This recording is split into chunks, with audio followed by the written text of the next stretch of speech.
What if the greatest enemy destroying your life isn't outside you, but quietly living inside your own mind? Negative thinking doesn't shout, it whispers. And by the time you notice it, it has already stolen your peace, your confidence, and your direction. The Stoics knew this truth centuries ago. And today, their brutal laws may be exactly what your mind needs to break free. Hello, my friends. Welcome back to Life Through Stoicism. Let's be brutally honest for a moment. Negative thinking is one of the most silent and dangerous forms of self-destruction. It doesn't arrive like a disaster. It seeps in slowly. It poisons your peace, kills your momentum, and convinces you to question your own worth when nothing is actually wrong with you. But here's the hard truth most people never hear. Your mind is not your enemy. It is simply untrained. The ancient Stoics, Marcus Aurelius, Seneca, and Epictetus, didn't wait for motivation, inspiration, or miracles to save them. They lived through wars, exile, betrayal, and constant uncertainty. Instead of complaining about the chaos around them, they built mental fortresses within. They learned how to control their inner frame. They trained themselves to see pain as a teacher, not a punishment. And they mastered the art of detaching from anything that was never truly in their control. For them, mastering the mind wasn't philosophy for discussion. It was survival. And in today's episode, we're going to uncover 7 brutal Stoic laws that can kill negative thinking at its root and completely rewire the way you see the world. These laws are not gentle. They are sharp, direct, and deeply liberating. If you practice them consistently, you'll stop overthinking. You'll stop reacting emotionally to everything. And you'll start commanding your mind with calm authority. Stay with me until the very end. Because the final law, the one about rewriting your story, is the most transformative of them all. And before we dive in, make sure you subscribe to Stoic Saga, like this video, and share your thoughts in the comments. Every voice in this community adds strength. Together, we are building a generation that leads with wisdom, calm, and courage. Now, let's begin. Law 1. Attack the root. Not the symptom. Negative thinking is not a sudden storm that appears out of nowhere. It is a leak in the structure of your mind, a slow drip that has been forming for years, unnoticed, ignored, and untreated. The Stoics understood this long before psychology gave it modern names. They believed that suffering is rarely caused by events themselves, but by the meaning we attach to those events, by the unchecked beliefs we allow to grow, by the habits of thought we repeat day after day without awareness. Marcus Aurelius wrote in Meditations, "You have power over your mind, not outside events. Realize this, and you will find strength." The first law of mastering your mind is simple, but uncomfortable. Stop fighting the smoke. Find the fire. Attack the root, not the symptom. Most people treat negative thoughts as surface problems. They distract themselves with noise. They numb their feelings with comfort. They repeat empty affirmations while avoiding the deeper cause. But as Seneca wisely said, no wind is favorable to the sailor who does not know his port. If you don't understand the source of your suffering, every attempt at peace will fail. Negative thinking is not random. It is rooted in patterns, fear of loss, hunger for approval, comparison, insecurity, or self-doubt. Until you identify which pattern drives your thoughts, you will spend your life reacting to shadows instead of confronting the source. Epictetus offered one of the most practical tools for this law. He taught his students to challenge every impression the mind presents. When a thought arises, "I'm not good enough," Everything is falling apart. They don't respect me, he would say. Wait, is this thought true? Is it within my control? Does it strengthen virtue or weaken it? This small pause separates the thinker from the thought. It turns chaos into clarity. Instead of being swept away by emotion, you dissect it. You examine where it comes from. And once exposed, it begins to lose its power. Negative thinking often grows from avoidance. We fear facing the truth of our wounds, so we cover them with distractions. But Stoicism teaches the opposite. Go toward the discomfort, because what you avoid controls you. Once you stop avoiding discomfort and begin tracing thoughts back to their source, something powerful happens. You stop running from pain and start learning from it. Marcus Aurelius never fled from suffering. He studied it. He treated every challenge as a mirror, reflecting the areas of his character that still required discipline. To him, pain wasn't an interruption to life. It was part of the training. The Stoic mind does not suppress emotion. It investigates it. Why am I angry? Why do I feel jealous right now? Why does fear show up so quickly? These questions cut through the fog. They slow the emotional rush and expose what's really underneath. And once the root is identified, the emotion changes. It stops being an enemy and becomes a teacher. This is why this law feels brutal. It demands radical honesty. You cannot heal what you keep hiding. You cannot silence negativity by pretending it isn't there. Stoicism asks you to look directly at your inner turbulence without judgment, without denial, and ask a difficult but necessary question. What belief is feeding this feeling? Maybe your anxiety comes from the illusion that you must control everything. Maybe your anger is born from expectations that were never promised. Maybe your sadness comes from attachment to something that has already passed. When you trace the feeling back to its belief, that belief can finally be challenged. And once challenged, it can be replaced with truth. This is how Stoicism rewires the mind, not through positive thinking, but through clear thinking. This law also applies to how you interpret daily struggles.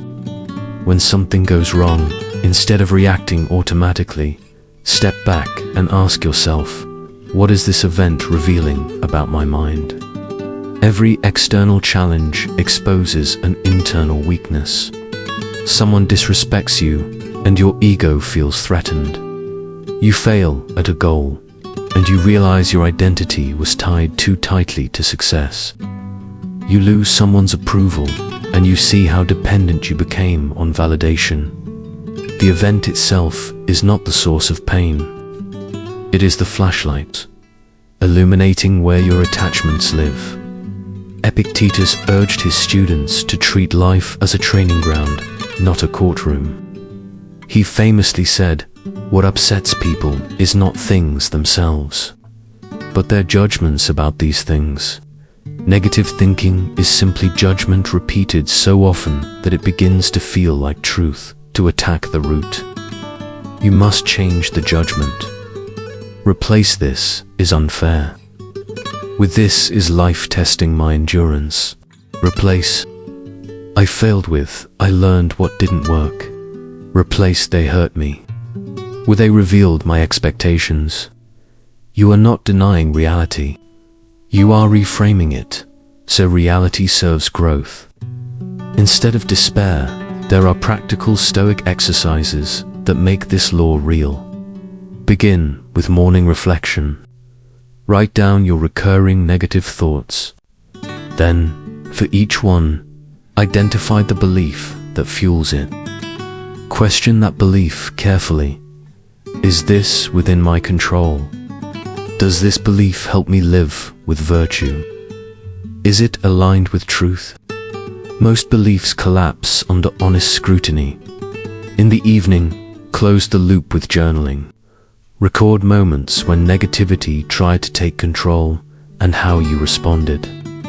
Over time, patterns emerge, and what becomes visible becomes conquerable.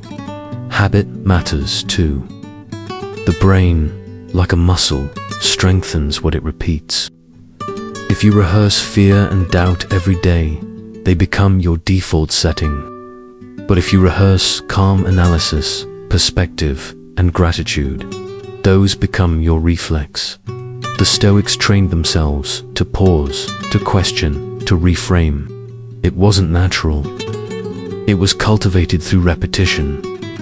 And you can do the same. Every time a negative thought appears, treat it as a signal. Here is my training opportunity. Attack the root. Don't react to the noise. Remember this law. Peace is not found in avoiding storms, but in understanding where they come from. When you see where the leak begins, you stop wasting energy mopping the floor. You fix the pipe. The Stoics did not chase comfort. They chased truth. And truth, even when it is uncomfortable, is the only thing that truly sets you free. When you finally attack the root instead of the symptom, something remarkable happens. The noise begins to fade. The fog clears. And what remains is not forced positivity, but a calm that is earned, unshakable, grounded, and truly yours. This leads us to law 2, control the frame, or be controlled by it. The Stoics believed that life itself is neutral. It carries no built-in meaning, no automatic label of good or bad. Events simply happen. What creates suffering or peace is the frame we use to interpret them. Two people can stand in the same storm. One grows stronger, the other collapses. The difference is not the storm. It is the perception. Marcus Aurelius wrote in Meditations, "If you are distressed by anything external, the pain is not due to the thing itself, but to your estimate of it. And this you have the power to revoke at any moment." That single sentence is a declaration of war against victimhood. You cannot control the wind, but you can control the sail. You cannot choose every circumstance, but you can always choose your frame. This law is brutal because it destroys excuses. The mind wants someone to blame. It is easier to say, "I'm unhappy because of them," than to admit, "I am suffering because of how I am thinking." But Stoicism demands radical responsibility. You may not control the world, but you do control the lens through which you view it. And the moment you change that lens, everything changes. Seneca understood this clearly. He said, "We suffer more often in imagination than in reality." What he meant is simple but uncomfortable. We amplify pain by layering it with unnecessary judgment. The event is one thing. The story we attach to it is another. When someone insults you, the insult itself lasts only seconds. But replaying it in your mind for days or weeks, that is suffering you choose. When you fail at something, the failure is a single moment. But the self-punishment that follows, the inner voice saying, "I'm worthless," that is the cage you build for yourself. Controlling the frame means ending this self-inflicted suffering. Epictetus taught his students that pain is inevitable, but suffering is optional. Life will bring discomfort, loss, failure, and betrayal. That is unavoidable. But how you frame those experiences determines whether they weaken you or make you stronger. This is where the dichotomy of control becomes your compass. Things outside your command are not worth your emotional investment. Things within it are where your freedom lives. Your frame becomes your shield. Through it, pain becomes training. Obstacles become exercises. Insults become tests of composure. The Stoics practiced reframing constantly. When faced with hardship, they asked, "What if this is happening for me, not to me?" When insulted, they asked, "What does this reveal about my character?" When losing something, they reminded themselves, "I never owned it. I only borrowed it for a time." With this perspective, suffering turned into growth. Loss transformed into gratitude, and every obstacle became an opportunity to practice virtue. Modern psychology now echoes this ancient wisdom. Cognitive reframing, changing the meaning you assign to events, is one of the most powerful tools for overcoming anxiety and depression. But the Stoics discovered this over 2,000 years ago. They didn't wait for therapy. They trained their minds daily. The frame is your mental filter. Everything that enters your awareness passes through it. If it is distorted, you will see threat and misery everywhere. But if it is trained, you will find purpose even in pain. Controlling the frame does not mean lying to yourself. Stoicism is not denial, and it is not toxic positivity. It is clarity. It is stripping events of unnecessary emotion so you can respond with reason, strength, and quiet authority. When you learn to control the frame, pain no longer defines you. It becomes something you observe, not something that owns you. Marcus Aurelius lived through war, loss, and betrayal. Yet he wrote with striking calm, "Choose not to be harmed, and you won't feel harmed." Don't feel harmed, and you haven't been. He was not denying pain. He was refusing to give it meaning beyond what was true. So how do you apply this law in everyday life? It begins by catching the story your mind creates immediately after an event. You receive criticism at work. Before reacting, pause and ask yourself, what story am I telling right now? Is this story helping me grow or trapping me in emotion? If one sentence of feedback turns into a full attack on your worth, rewrite it. This is information, not rejection. You lose something you love.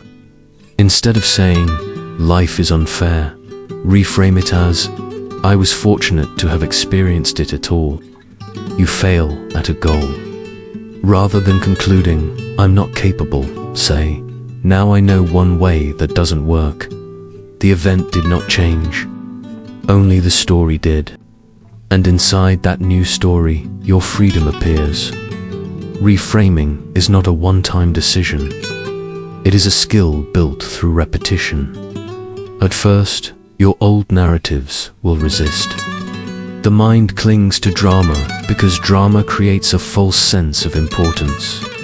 But drama is poison disguised as comfort.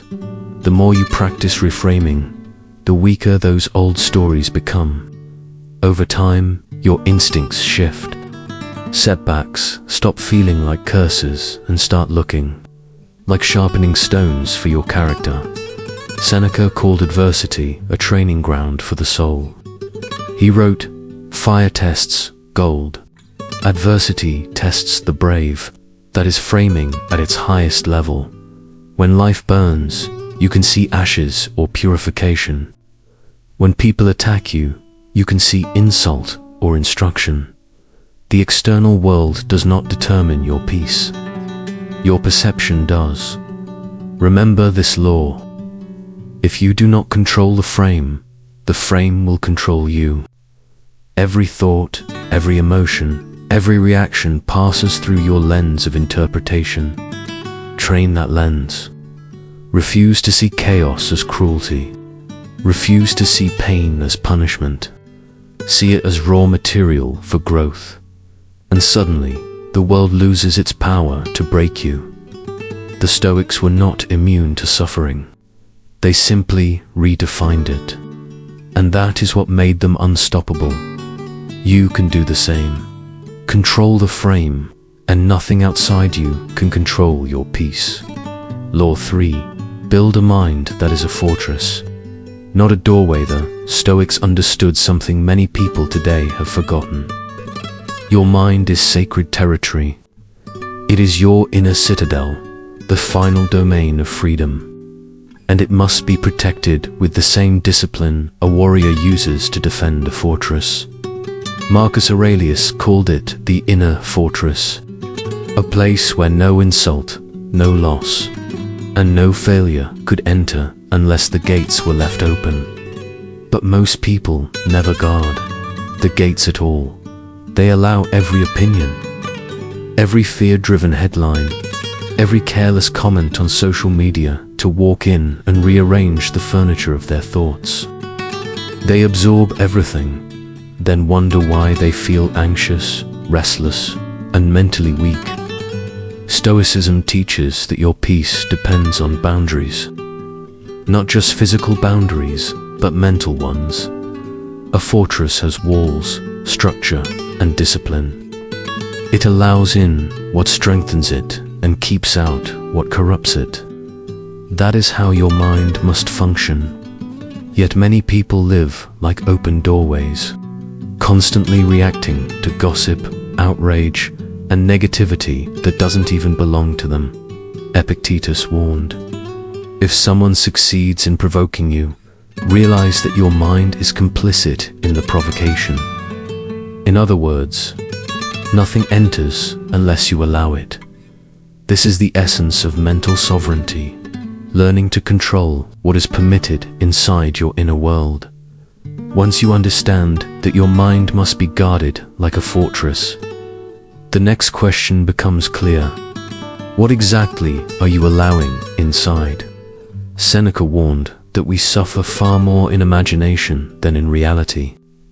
When the gates of the mind are left open, imagine suffering slips in and begins to rule daily life. You hear one negative comment, and suddenly it grows into a full story of self-doubt. You read a single article about the economy, and your mind spirals into fear about the future. These are not external attacks. They are intrusions you allowed. The Stoic way is to inspect every thought like a guard standing watch at the gate. When a thought arrives, pause and ask, is this strengthening my virtue or weakening it? Is this within my control or outside it? If the answer is poison, you do not let it enter. Think of your attention as the currency of your soul. Wherever you spend it determines what grows inside you. The modern world is engineered to steal that currency. Algorithms, media, endless conversations, all designed to provoke emotion and keep you reacting. Marcus Aurelius faced distraction too, even as Emperor of Rome. Yet he trained himself to return, again and again, to stillness. You have power over your mind, not outside events, he wrote. Realize this, and you will find strength. This is the Stoic practice of bringing your focus back home, back to the inner fortress, where no external chaos can dictate your internal order. Building a fortress mind begins with awareness. Notice how much of your mental energy is spent on things you cannot control. Other people's behavior, outcomes you can't predict, politics, opinions, or mistakes from the past. Every time your mind wanders there, the walls weaken. Each distraction creates a small crack, allowing anxiety to seep in to rebuild strength. Withdraw your attention from what is uncontrollable and redirect it toward what is actionable, your response, your preparation, your discipline. The more consistently you practice this redirection, the thicker and stronger your walls become. Next comes the discipline of information, Seneca advised. Associate with those who may make you better in the modern world. This means choosing what enters your mind as carefully as you choose your companions. What you read, what you watch, what you listen to. This is mental nutrition. Feed your mind chaos, and it will produce chaos. Feed it wisdom, and it will produce clarity. Guard the inputs because they form the foundation of your inner dialogue. And your inner dialogue shapes your reality. Epictetus trained his students to treat opinions as external, noise irrelevant unless examined. Someone insults you. That is merely a sound. Your reaction gives it meaning. Someone doubts you. That is their thought, not your truth. The fortress mind filters. It does not absorb. You can hear criticism and extract value from it without allowing it to corrode your peace. This separation between hearing and absorbing is a mark of inner strength. To live as a mental fortress also requires solitude, not isolation, but intentional withdrawal, moments set aside to rebuild your defenses. Marcus Aurelius practiced daily reflection, carving out silence to realign his thoughts before returning to duty. Without that practice, even an emperor's mind could fracture. You need your own version of that solitude.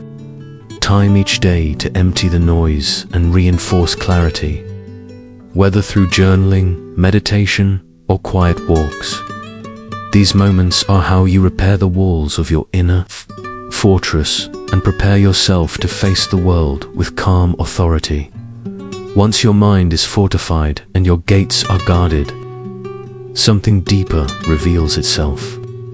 A fortress is not only built for defense, it is also a place of command. From higher ground, vision becomes clearer. Within your stronghold, you no longer react blindly to every passing storm. You respond with intention and precision. This is why Stoic calm is not emotionless.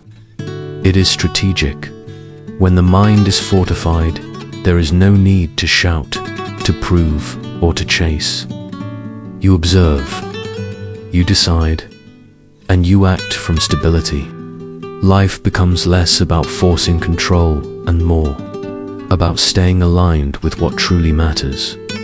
The modern world often confuses openness with wisdom, but unfiltered openness leads to chaos. Wisdom is selective. It understands what to allow in and what must be blocked. The Stoics were not close-minded. They were disciplined. They absorbed truth, not noise. Compassion, not pity. Facts, not fear. That discipline is what kept them unshaken through war, loss, and betrayal. So, remember this law. Build a mind that is a fortress, not a doorway. Every thought you accept, every opinion you allow inside, quietly shapes who you become. Guard your gates with vigilance. Let in what strengthens you. Discard what weakens you. Because the strongest mind is not one that never faces attack. It is one that cannot be conquered. When the world screams for your attention, remain still. When others panic, stand firm. When doubt knocks, inspect it before allowing it inside. The Stoics understood that freedom begins within the fortress of the mind. Build yours strong, and no storm will ever breach it. Law 4. Detach from what you cannot command. The Stoics built their entire philosophy on one simple, brutal truth. Most of what happens in life is not under your control. Epictetus called this understanding the foundation of freedom. Some things are within our control, and others are not. Within our control, he said, are our opinions, pursuits, desires, and aversions. In short, our own actions. Outside our control are the body, property, reputation, status, and anything that depends on the actions of others. This was not poetry. It was a map to liberation. The more you fight to control what does not belong to you, the more miserable you become. The moment you detach from what you cannot command, you begin to experience real peace. But Stoic detachment is often misunderstood. It is not coldness. It is not withdrawal from love or from life. It is the refusal to chain your happiness to uncertainty. You can care deeply without clinging desperately. Marcus Aurelius ruled an empire, buried his children, faced betrayal, and still remained composed. Not because he lacked emotion, but because he understood that emotion alone could not change reality. He wrote, "You have power over your mind, not outside events. Realize this, and you will find strength." The world could crumble around him, yet his mind remained his kingdom. People often confuse attachment with love, control with care, and obsession with commitment. Stoicism dismantles that illusion. True love, true excellence, and true peace require detachment. When your identity depends on outcomes, the success of a project, the affection of another person, or the approval of the crowd, you surrender your inner authority. You become a puppet, pulled by invisible strings. Epictetus would call this slavery. Not physical slavery, but mental slavery. Freedom, he taught, is not the ability to do whatever you want. It is the ability to want only what aligns with reason and virtue. To begin detaching from what you cannot command. Start by recognizing how small your true sphere of control actually is. You cannot dictate how others treat you, but you can always choose how you respond. Once you truly accept how small your sphere of control is, something remarkable happens. The weight you've been carrying begins to lift. You cannot control the economy, but you can control your preparation. You cannot stop aging, but you can decide how you use the time you're given. When this distinction becomes clear, anxiety starts to lose its grip. Seneca wrote, "He suffers more than necessary who suffers before it is necessary." Most of our suffering comes from trying to manage things that never belonged to us in the first place. Detachment does not mean apathy. It means focus. It means directing your energy where it matters, instead of wasting it where it never could. The Stoics were not passive observers of life. They acted with strength and intention, but only within their sphere of control. They believed that action without attachment was the highest form of power. You do your duty fully, with discipline and care. Then you release your grip on the outcome and trust that nature will handle the rest. This is not fatalism.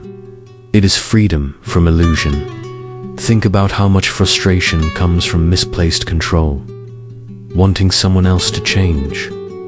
Wanting the past to be different. Wanting certainty about the future. Each of these desires is a battle against reality, and reality always wins.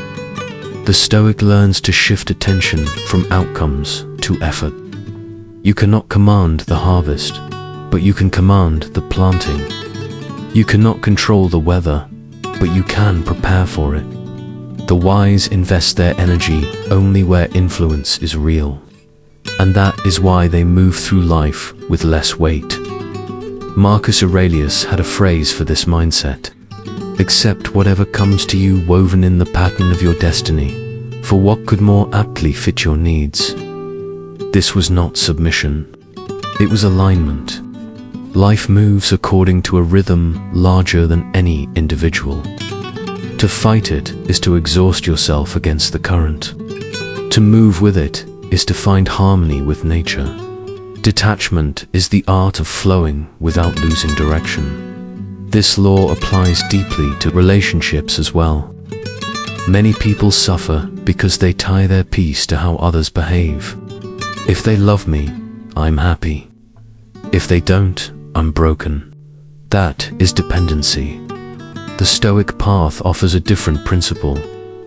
Love others, but do not need them. Care deeply, but remain whole without them. This kind of love is not weaker. It is stronger because it is rooted in freedom, not fear. When you stop begging for connection, you create it naturally. When you release the need for approval, your presence becomes magnetic. Detachment does not end love. It purifies it. In modern life, detachment is the antidote to chaos.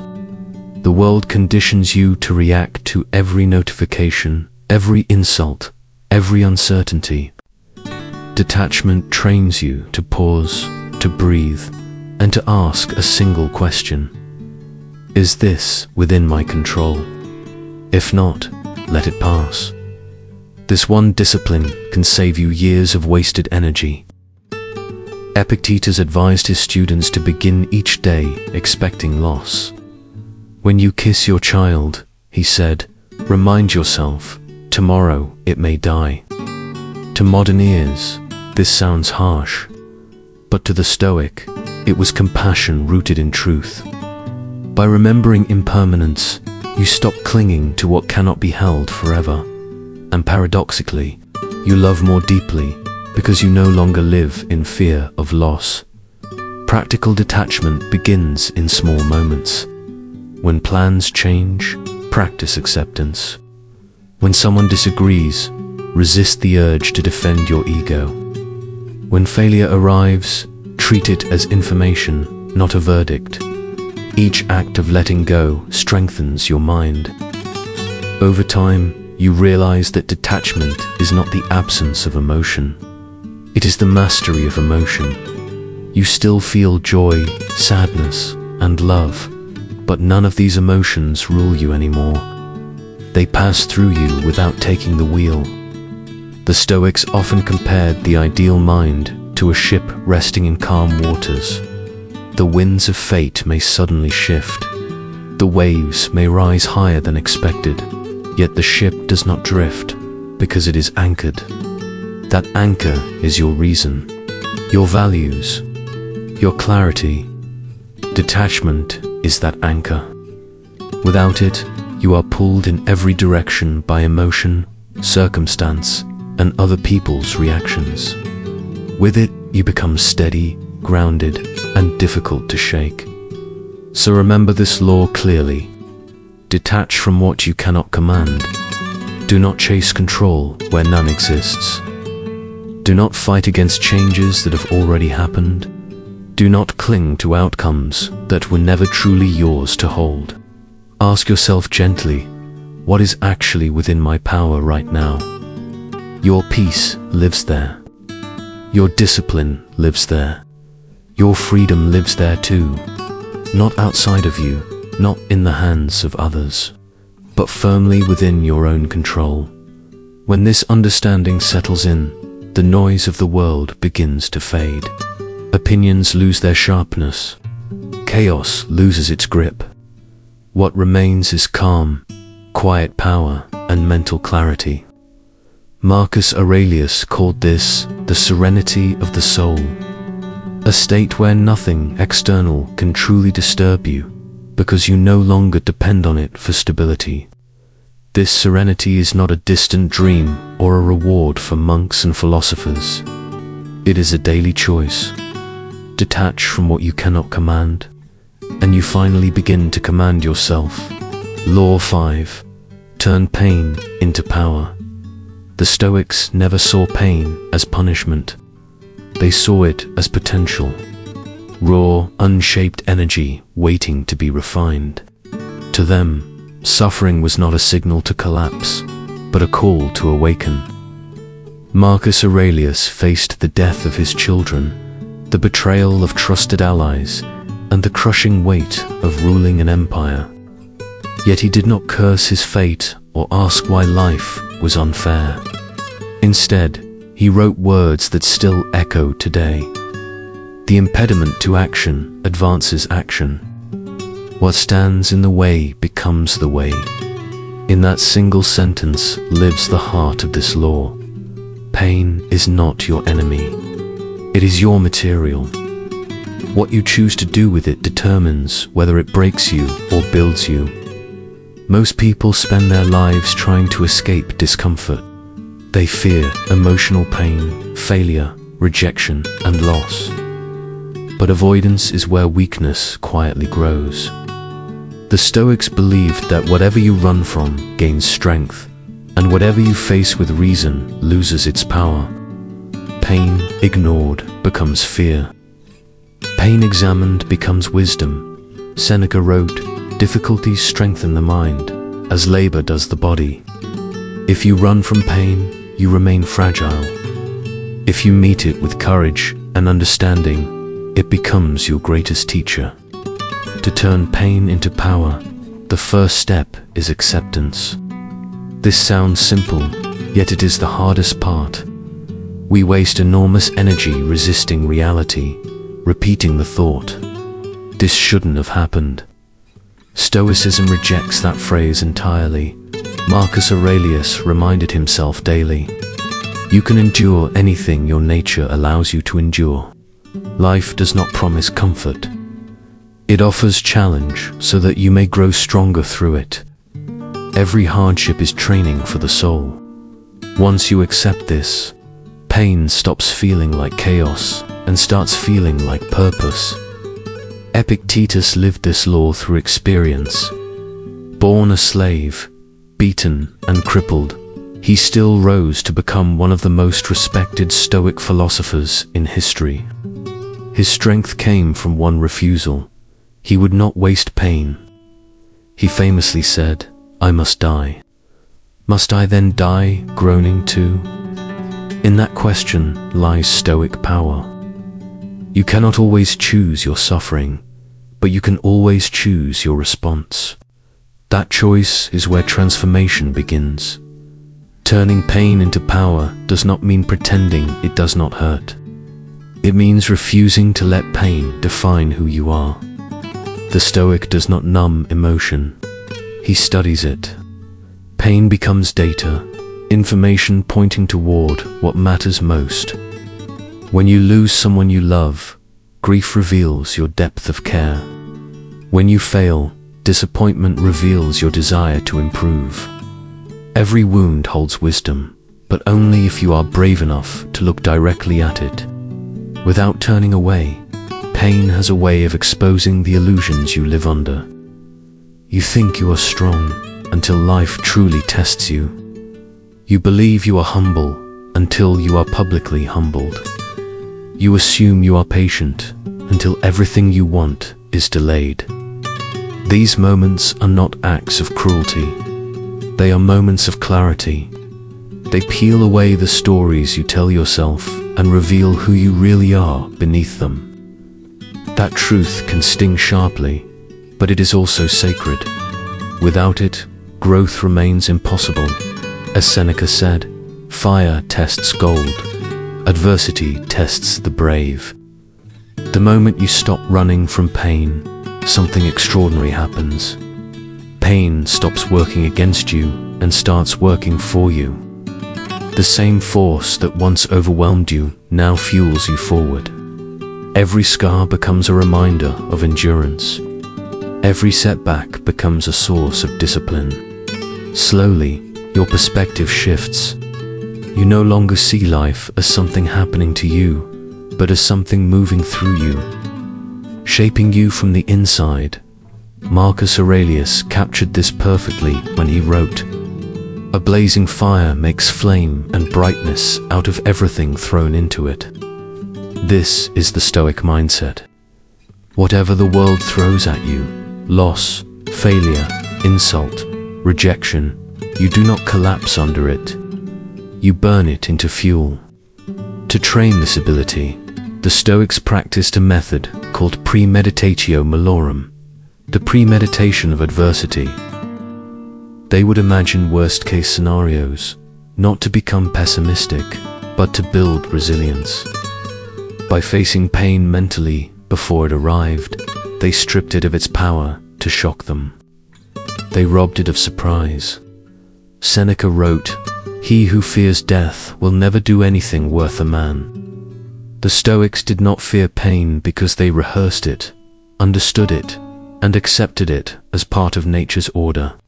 You can do the same. Visualize challenges before they come. Picture yourself meeting them with calm and control. Then, when they arrive, you recognize them not as enemies, but as familiar teachers.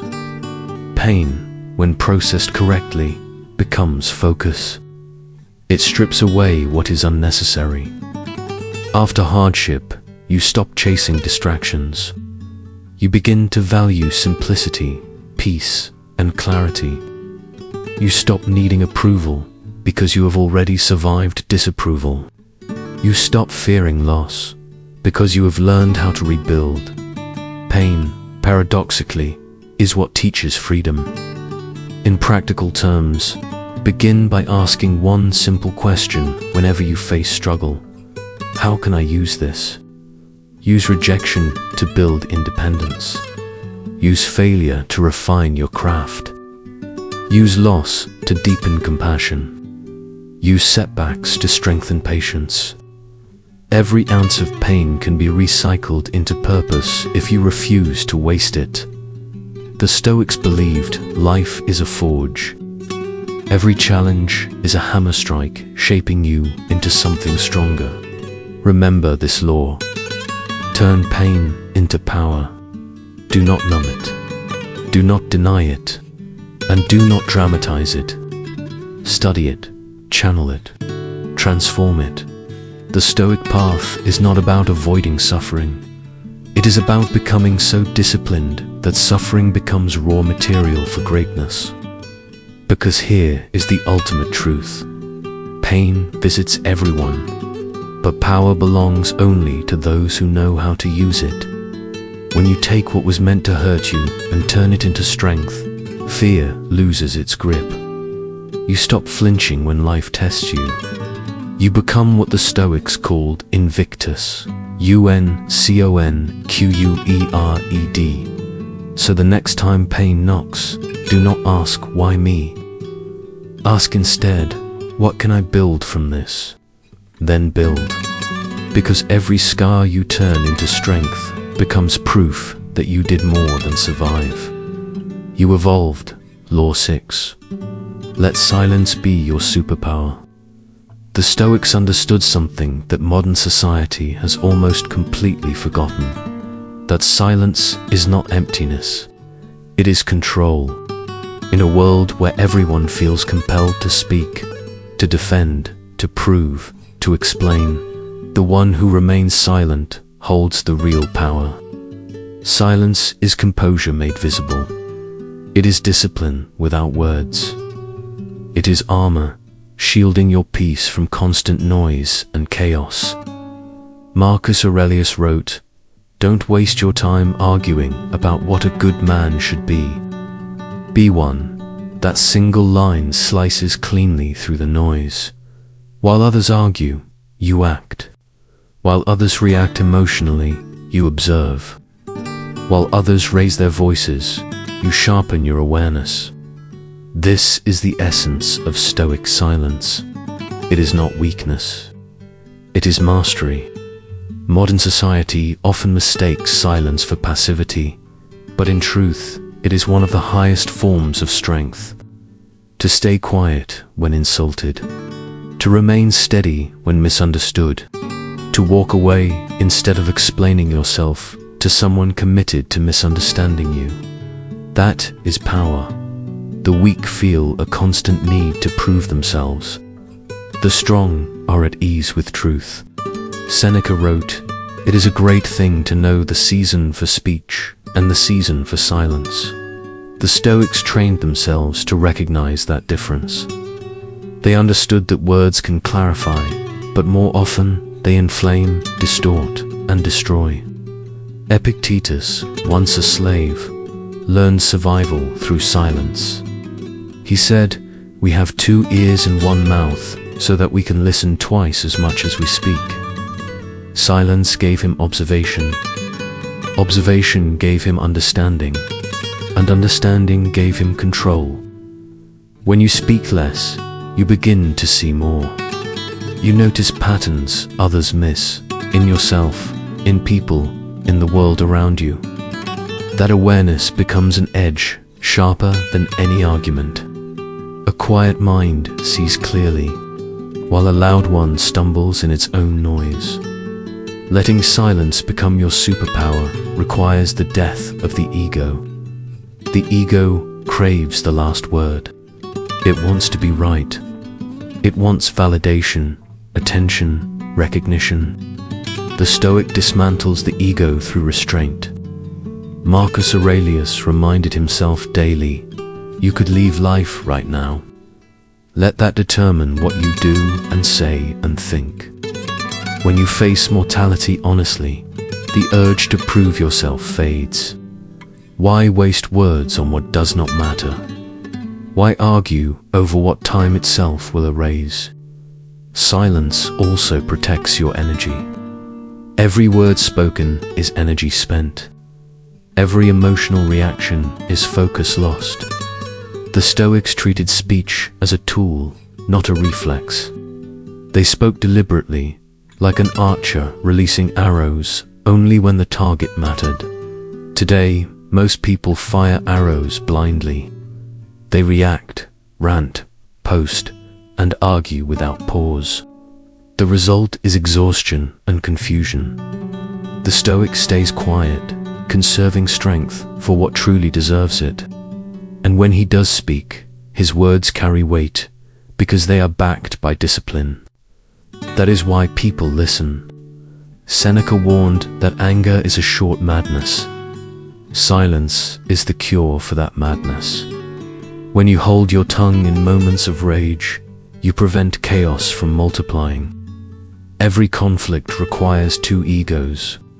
Remove one, and the fire starves. That is why silence disarms others so effectively. It unsettles the reactive. It exposes insecurity. It sends a message, without saying a word, that you are not playing their game. But silence is not only a shield in conflict. It is also the soil where wisdom grows.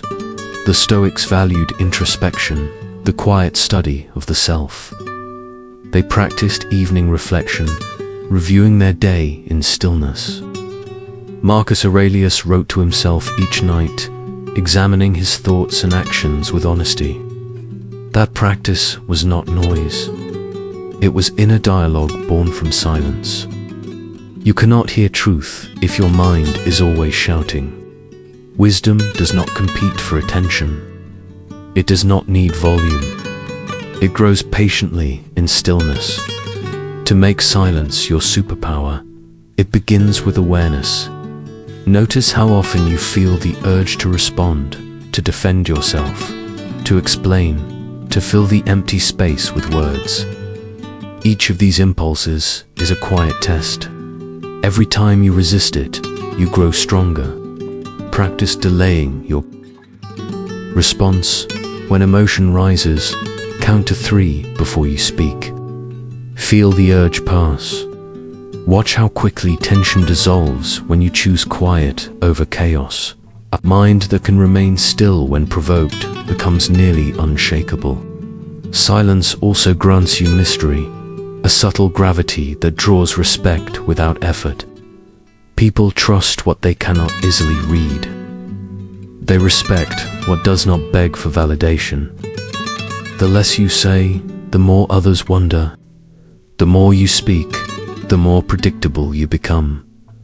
Marcus Aurelius lived by restraint. As emperor, he held the authority to command armies, yet he mastered himself first. His silence was not absence, it was presence. That is why his words, though few, still echo across centuries. In the modern age, silence itself becomes an act of rebellion. Everyone wants attention. Few seek depth.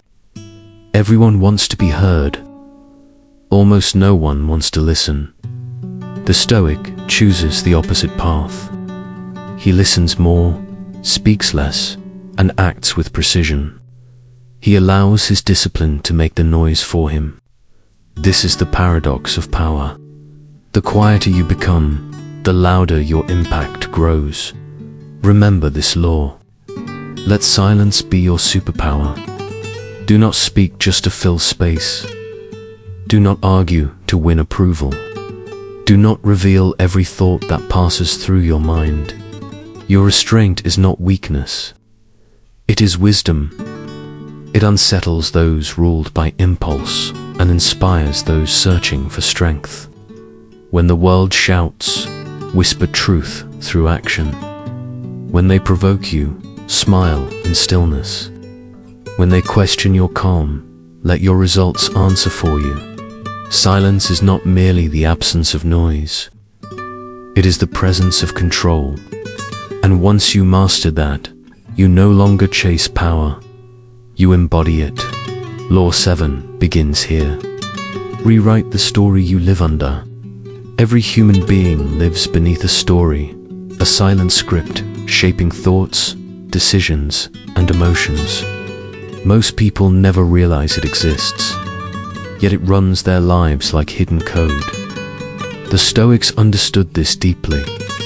They knew that freedom does not come from changing circumstances, but from changing how those circumstances are interpreted. Marcus Aurelius wrote, "Very little is needed to make a happy life. It is all within yourself, in your way of thinking." In other words, suffering is rarely caused by events themselves. It is created by the story you tell yourself about those events. The same reality can feel like tragedy or triumph, depending on the narrative you live by. Everyone inherits a story from family, culture, failure, or trauma. Some grow up believing they are victims of life. Others believe they must constantly prove their worth. Some are taught that happiness lies in control, achievement, or approval. These stories may have protected you once, but over time, they become prisons. Stoicism invites you to dismantle that prison and write your own philosophy of life. One guided not by reaction, but by reason. Seneca said, "We are more often frightened than hurt, and we suffer more in imagination than in reality." That imagination is the story we repeat in our minds. That things are worse than they are. That we are weaker than we truly are. That we have no choice to rewrite your story. You must first see it clearly. Only then can you begin to change it. Having recognized that the stories you live under shape every reaction, the next step is to bring those stories into the light. The Stoic practice always begins with awareness. Pay close attention to your inner dialogue, the constant commentary your mind produces throughout the day. When something goes wrong, what is the first sentence that appears in your head? "This always happens to me. I'm unlucky. I can't handle this." Each of these phrases reveals the story you are living under. And they are not truth. They are conditioning. They are programming. Marcus Aurelius trained himself to catch these automatic judgments the moment they appeared. He would pause and question them. Is this within my control? If it was, he acted with discipline. If it was not, he accepted it without complaint. This simple distinction allowed him to rewrite the meaning of every hardship he faced. Instead of saying, "This is unfair," he told himself, "This is part of my training." Instead of thinking, "I lost something," he reminded himself, "It was never mine to keep." Through this practice, he transformed every chapter of life, even the painful ones, into wisdom. Rewriting your story requires courage, because it means releasing the comfort of blame. The victim story is tempting. It offers excuses, someone to fault, and a reason to remain unchanged. But the Stoics understood that blame is a form of bondage. Epictetus warned his students, "When you blame others for your troubles, you hand your power over to them." Freedom begins the moment you take ownership, not of what happened, but of how you choose to interpret it. You may not control the plot life gives you, but you always control the meaning you assign to it. Pain, failure, and loss are inevitable chapters.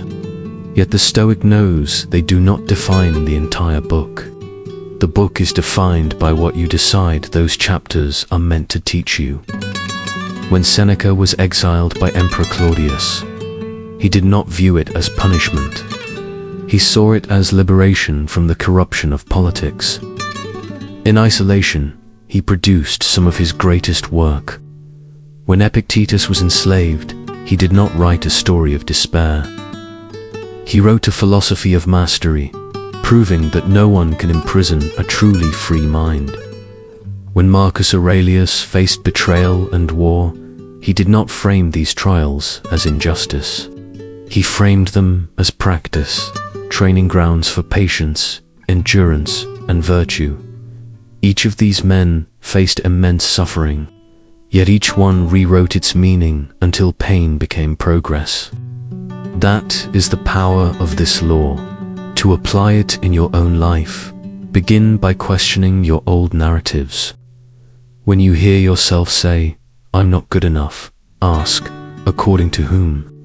When you think, "I always fail," ask, yourself, always, or just this time?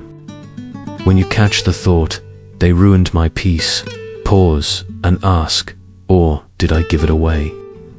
These small questions weaken the authority of the old story. Then, replace the script deliberately. Say, "I am learning, I am rebuilding, I am becoming." This is not self-deception. It is self-liberation. You are not inventing fantasy. You are reclaiming authorship over your life. The Stoics practiced this rewriting through reflection and journaling. Each night, Marcus Aurelius wrote his meditations, not for an audience, but to remind himself of the story he chose to live by. A story rooted in calm, duty, gratitude, and courage. You can do the same. Write down the story your mind repeats when life feels heavy. Then write the version the Stoics would choose. One grounded in responsibility, peace, and strength. Repeat it. Live it. Rehearse it daily. Because stories, once rewritten and reinforced, do not remain words. They become habits. And habits, over time, become reality. Having learned how to question old narratives and consciously rewrite them, we now arrive at a deeper truth that connects ancient wisdom with modern science. Modern neuroscience confirms what the Stoics understood intuitively centuries ago. Thoughts carve pathways in the brain. What you repeat, you reinforce. The story you live under literally reshapes your mind. If you constantly tell yourself that life is unfair, your brain will scan reality for proof and ignore everything else. But if you train yourself to see obstacles as lessons, your mind begins to search for meaning instead of resentment. The Stoic practice is not mystical or abstract. It is neurological discipline. You choose the language, and over time, the brain follows. But this law goes beyond motivation. It strikes at the core of identity. The story you live under decides who you become. If you repeat the idea that you are broken, your actions will quietly mirror defeat. If you tell yourself that adversity is shaping you, your behavior will reflect purpose, resilience, and direction. The Stoics believed that virtue, wisdom, courage, justice, and self-control were not achievements you waited for. They were identities you chose to embody. Rewriting your story means living as the person you aspire to be long before the world confirms it. That is why this law matters. Rewrite the story you live under. Life is not the author. Events may provide the ink, but you decide what gets written on the page. You can replay old pain endlessly, or you can refine it into power.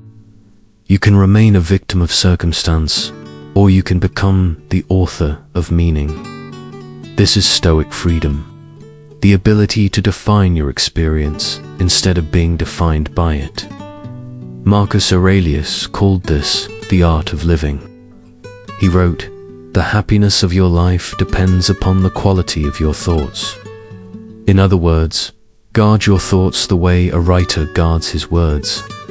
Choose them with intention. Shape them with reason. Live them with integrity. The world will still test you.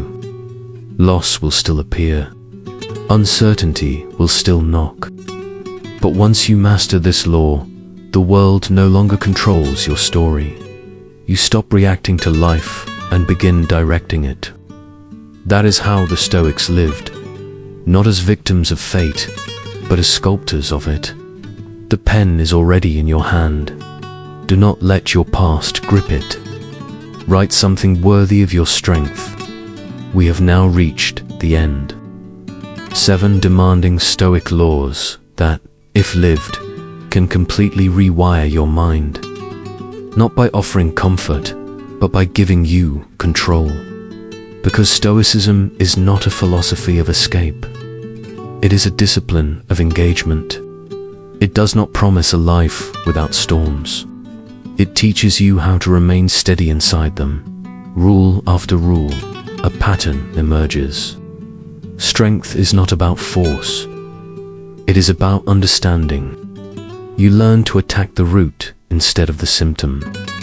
You stop treating emotions like random fires and begin tracing them back to their source. You learn to control the frame, to reclaim authority over meaning itself. Because nothing in life carries pain or joy until your perception gives it shape. You learn to build your mind as a fortress, not a doorway. To stop letting every opinion, fear, and doubt walk in unchallenged. You learn to detach from what you cannot command, to love deeply without clinging, to act fully without surrendering your peace to outcomes. You learn to turn pain into power, to transform every scar into a source of strength rather than darkness. You learn that silence is not weakness, but the sound of wisdom. And finally, you learn to rewrite the story you live under, to stop being a character in someone else's narrative and become the author of your own. The Stoics were not gods or saints. They were human beings, tested by betrayal, poverty, loss, and fear. Yet they refused to surrender their inner world to outer chaos. They proved that calm is not a gift. It is a skill. That peace is not found. It is built. And that every moment you choose reason over reaction, you are practicing mastery. As you leave this episode, remember this. Every thought is training. Every emotion is feedback. Every day is a test of your philosophy. You, right now, have the same tools Marcus Aurelius, Seneca, and Epictetus had. You have the ability to rule yourself. That is where true freedom begins. If this message resonated with you, subscribe to Live Through Stoicism. Hit the like button and share your thoughts in the comments. Which of these 7 Stoic laws do you need to begin practicing today? Let's build a community of strength, wisdom, and calm minds in a chaotic world. Because the goal is not to escape life. It is to face it unshaken. The storms will come, but when they do, you will stand firm. Not because the world became easier, but because you became stronger. Rebuild your mind. Rewire your perception. Rise through discipline. This is Stoicism. Timeless, unbreakable, and yours to live.